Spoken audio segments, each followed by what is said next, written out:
When his parents divorced, Ben stepped up. He sold his belongings to make room in his office and moved his mother in, assuming the role of her primary caretaker. His support extended beyond the home.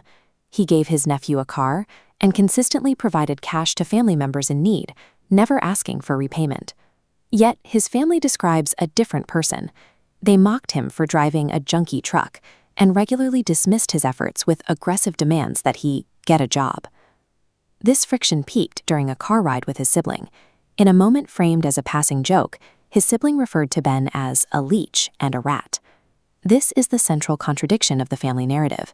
How does the hardest working caretaker in the system get labeled as a parasite?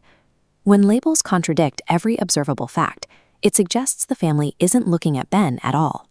They are managing a shared psychological narrative that requires him to be the problem, regardless of what he actually does. Those careless words in the car were a Freudian slip. Ben's sibling had recently seen a massive increase in personal wealth, and that sudden economic contrast triggered a psychological reassessment of their relationship.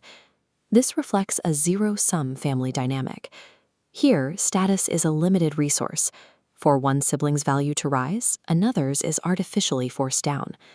This mechanic triggered a complete role reversal. The newly wealthy sibling became the golden child, while Ben was demoted to the scapegoat. Subconsciously, calling Ben a leech provided the necessary justification for this new hierarchy. It was a calibration that allowed the family to ignore his contributions and focus on his assigned role.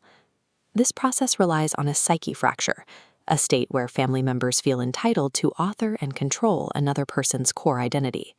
Because the real Ben contradicts the scapegoat narrative, the family had to invent Attachment Ben. This is a fabricated caricature, a version of him they can dismiss as a crazy, lazy liar. Enforcing this fake identity requires daily invalidation. This includes public shaming and the "nah-uh" phenomenon, where the family flatly denies Ben's own memories and self-perception. To keep Ben trapped, the family cycles through love bombing and the cold shoulder, ensuring he remains disoriented and desperate for their approval. During these insults, the rest of the family remains silent. This group suppression allows the rewriting of history to proceed without anyone questioning the narrative. Attachment Ben is a psychological tool.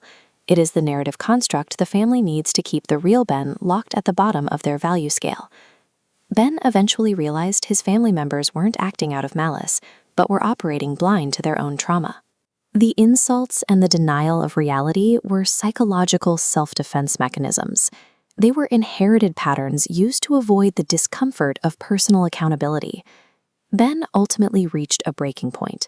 He understood that staying in the family system required him to permanently accept the role of the whipping dog. By choosing to go no contact, Ben was acknowledging a reality the family refused to see. The system was already shattered beyond his ability to fix it. True family healing cannot happen by simply ignoring the past. It requires destroying the zero-sum game, dropping these defensive roles, and choosing to see a loved one for who they actually are.